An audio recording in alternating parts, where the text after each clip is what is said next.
this is such a strange thing. Your software, Linux, is in millions of computers. It probably powers much of the internet. And I think that there are like 1.5 billion active Android devices out there. Your software is in every single one of them. It's kind of amazing. You must have some amazing software headquarters driving all this. That's what I thought, and I was shocked when I saw a picture of it. I mean, this is the Linux World headquarters.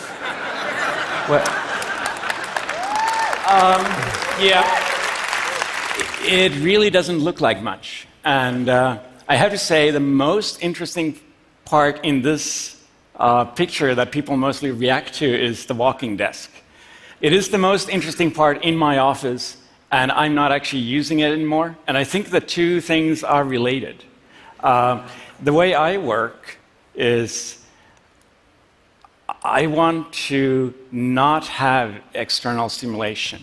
You can kind of see it on the walls are this light green. I'm told that at mental institutions they use that on the walls because it's like a calming color. It's not something that really stimulates you. What you can't see is the computer here. You only see the screen.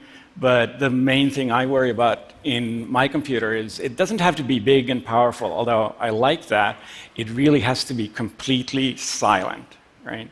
I know people who work for Google, and they have their own small data center at home, and I don't do that. My office is the most boring office you'll ever see, and I sit there alone, in the quiet. If the cat comes up, it sits in my lap, and I want to hear the cat purring, not the sound of the fans in the computer. So this is astonishing, because working this way, you're able to run this vast technology empire. It is an empire. So that's an amazing testament to the power of open source. Tell us how you got to understand open source and how it led to the development of Linux. I mean, I still work alone. I mean, don't really. I work alone in my house, often in my bathrobe. When a photographer shows up, I dress up, so I have clothes on. And that's how I've always worked. I mean, this was how I started Linux, too. I did not start Linux as a collaborative project. I started it as one in a series of many projects I had done at the time for myself, partly because I needed the end result, but even more because I just enjoy programming. So it was about the end of the journey, which 25 years later we still have not reached, but it was really about the fact that I was looking for a project on my own, and there was no open source really on my radar at all. And what happened is the project grows and becomes something you want to show off to people, right? Really. And this is more of a, wow, look at what I did, and trust me, it was not that great back then. I made it publicly available, and it wasn't even open source at that point. At that point, it was source that was open, but there was no intention behind using the kind of open source methodology that we think of today to improve it. It was more like, look, I've been working on this for half a year. I'd love to have comments, right? And other people approached me. I had at the University of Helsinki, I had a friend who was one of the open source. It was called mainly free software back then. And he actually introduced me to the notion that, hey, you can use these open source licenses that had been around, and I thought about it for a while. I was actually worried about the whole commercial interests coming in. I mean, that's one of the worries I think most people who start out have, is that they worry about somebody taking advantage of their work, right? And I decided, what the hell, right? Huh.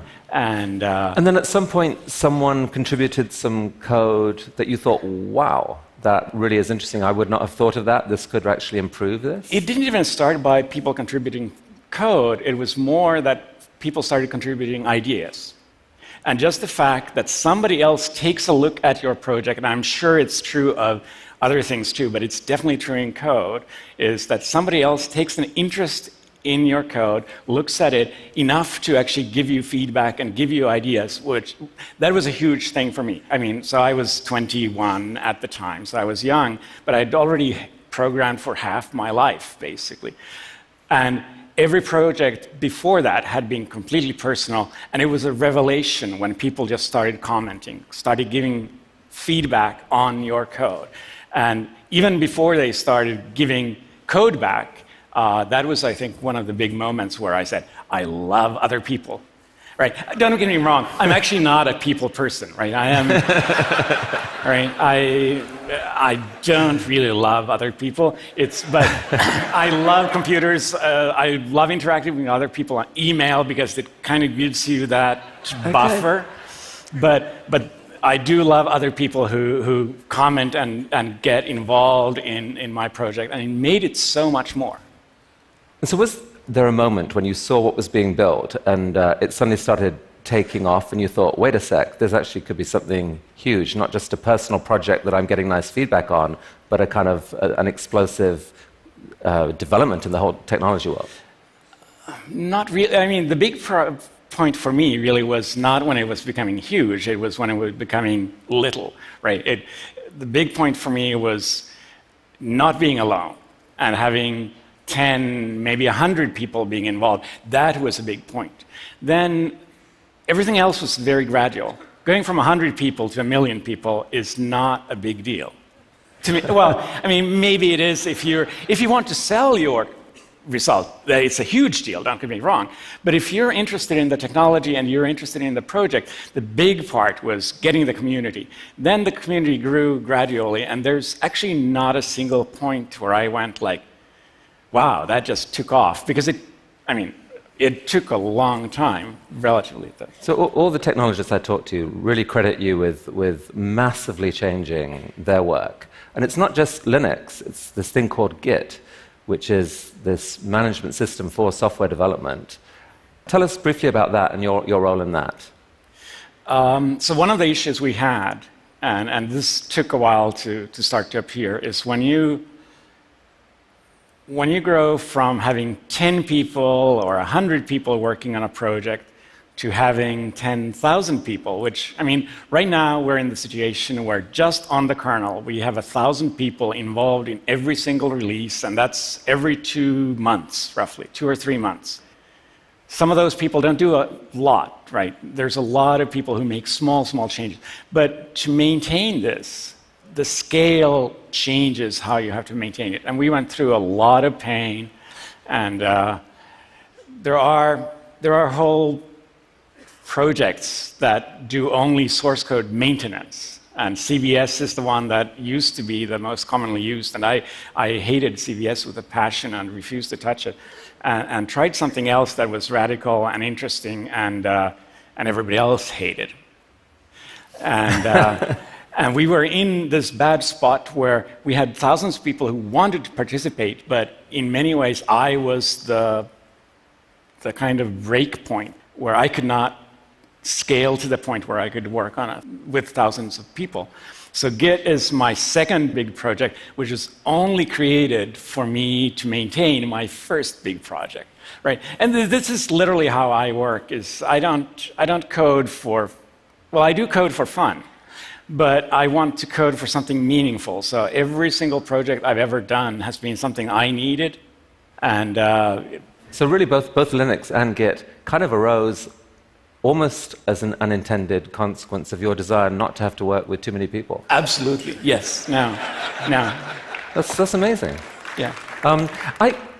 And yet, you're the man who's transformed technology not just once, but twice. And we have to try and understand why it is. Like, you've given us some clues, but here's a picture of you as a kid. You mentioned that you've been, with the Rubik's Cube, you mentioned that you've been programming since you were like 10 or 11, half your life.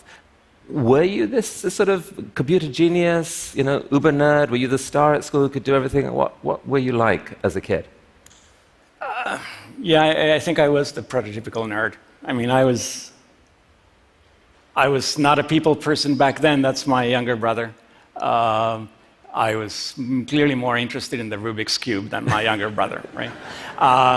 My younger sister, who's not in the picture, when we had family meetings, and it's not a huge family, but I have like a couple of cousins, she would prep me beforehand. Like, before I stepped into the room, she would say, okay, that's so-and-so, right? That's because I was a geek. I was into computers, I was into math, I was into physics, I was good at that. I don't think I was particularly exceptional.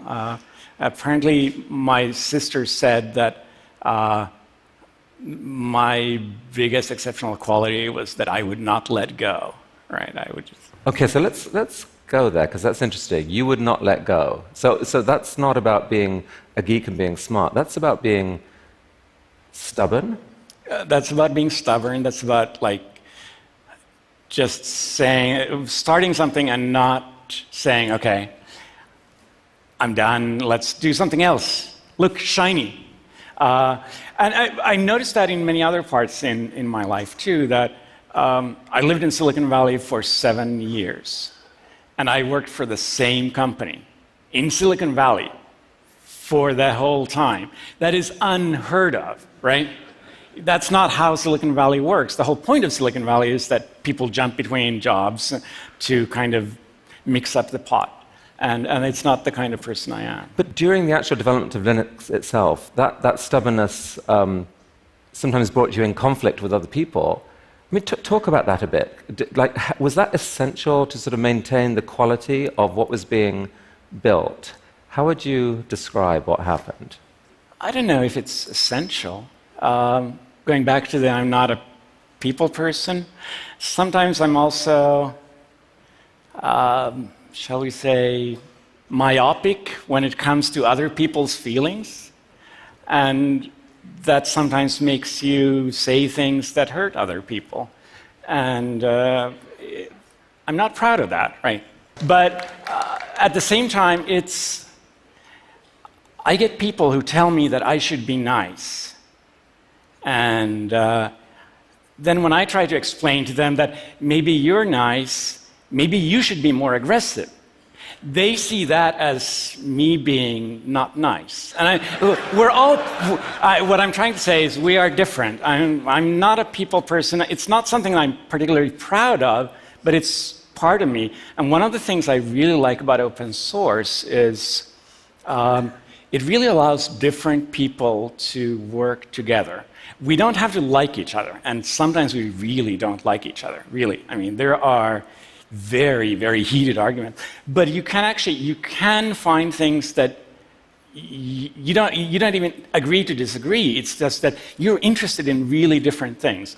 And coming back to the point where I said earlier that I was afraid of commercial people taking advantage of your work, it turned out, and very quickly turned out, that those commercial people were lovely, lovely people, and they did all the things that I was not at all interested in doing, and they had completely different goals, and they used open source in ways that I just did not want to go, but because it was open source, they could do it. And it actually works really beautifully together. And I actually think it works the same way. You need to have the people, the communicators, the warm and friendly people who really want to hug you and get you into the community. But that's not everybody, and that's not me, right? I care about the technology. There are people who care about the UI. I can't do UI to save my life. I mean, if I was stranded on an island, and the only way to get off that island was to make a pretty UI, I'd die there, right? so there's different kinds of people, and Okay. I'm not making excuses. I'm trying to explain. Now, when we talked last week, though, you talked about some other trait that you had, which I found really interesting. Right. It's this idea called taste, and I've just got a couple of images here. Now, apparently, I think this is an example of not particularly good taste in code. And this one is better taste, which, as one can immediately see. What is the difference between these two? So this is how many here have coded, right? Oh my goodness! Okay. So I guarantee you, everybody who raised their hand, they have done what's called a singly linked list, and it's taught this. The first, not very good taste approach is basically how it's taught to be done when you start out coding. And you don't have to understand the code. The most interesting part to me is the last if statement. Because what happens in a singly linked list, this is trying to remove an existing entry from a list, and there's a difference between if it's the first entry or whether it's an entry in the middle. Because if it's the first entry, you have to change the pointer to the first entry. If it's in the middle, you have to change the pointer of a previous entry. So there are two completely different cases. And that's better. And this is better. It does not have the if statement. And it doesn't really matter I don't want you to understand why it doesn't have the if statement, but I want you to understand that sometimes you can see a problem in a different way and rewrite it so that a special case goes away and becomes the normal case. And that's good code. But this is simple code. This is CS 101. This is not important, although details are important. To me, the sign of people I really want to work with is that they have good taste, which is how I sent you this stupid example that is not relevant because it's too small. Good taste is much bigger than this. Good taste is about really seeing the big patterns and kind of instinctively knowing what's the right way to do things. Okay, so we're putting the pieces together here now. You have taste in a way that's meaningful to software people. You're a computer... I think it was meaningful to some people here. You are a very smart computer coder, and you're hellish stubborn. But there must be something else. I mean, you've changed the future. You must have this ability to have these grand visions of the future. You're a visionary, right? So I've actually felt slightly uncomfortable at TED for the last 2 days because there's a lot of vision going on, right? And I am not a visionary. I do not have a 5-year plan. I'm an engineer, and I think it's really, I'm perfectly happy with all the people who are walking around and just staring at the clouds and looking at the stars and saying, I want to go there. But I'm looking at the ground and I want to fix the pothole that's right in front of me before I fall in, right? This is the kind of person I am, right? So good. So you spoke to me last week about these two guys. Who are they, and how do you relate to them? Well, so this is a kind of cliche in technology, the whole Tesla versus Edison, where Tesla is seen as the visionary scientist and crazy idea man, and people love Tesla. I mean, there are people who name their companies after him. The other person there is Edison, who is actually often vilified for being kind of pedestrian, and his most famous quote is, "Genius is 1% inspiration and 99% perspiration." And I'm in the Edison camp, even if people don't always like him, because if you actually compare the two, Tesla has kind of this mind grab these days, but who actually changed the world? Edison may not have been a nice person. He did a lot of things. He was maybe not so intellectual, not so visionary, but I think I'm more of an Edison than a Tesla. So our theme at TED this week is dreams, big, bold, audacious dreams. You're really the antidote to that. I'm trying to dial it down a bit, yes. It's good. We embrace you. We embrace you. Okay. Companies like Google and many others have made arguably billions of dollars out of your software. Does that piss you off? No. No, it doesn't piss me off for several reasons, and one of them is I'm doing fine, right? I'm really doing fine. But the other reason is, without doing the whole open source and really letting go thing, Linux would never have been what it is. And it's broad experiences. I don't really enjoy public talking, but at the same time, this is an experience, trust me, right? So there's a lot of things going on that makes me a very happy man and thinking I did the right choices. Is the open source idea, and this is, I think we'll end here, is the open source idea fully realized now in the world? Or is there more that it could go? Are there more things that it could do?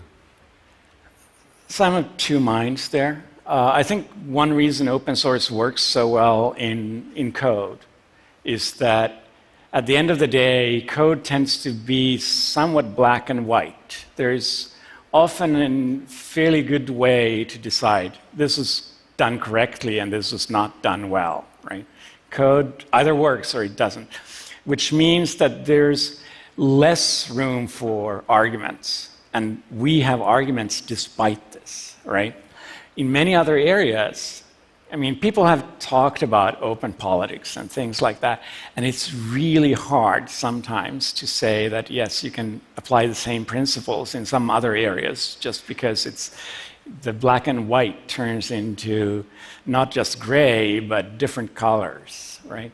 So obviously open source in science is making a comeback. Science was there first, but then science ended up being pretty close with very expensive journals and some of that going on.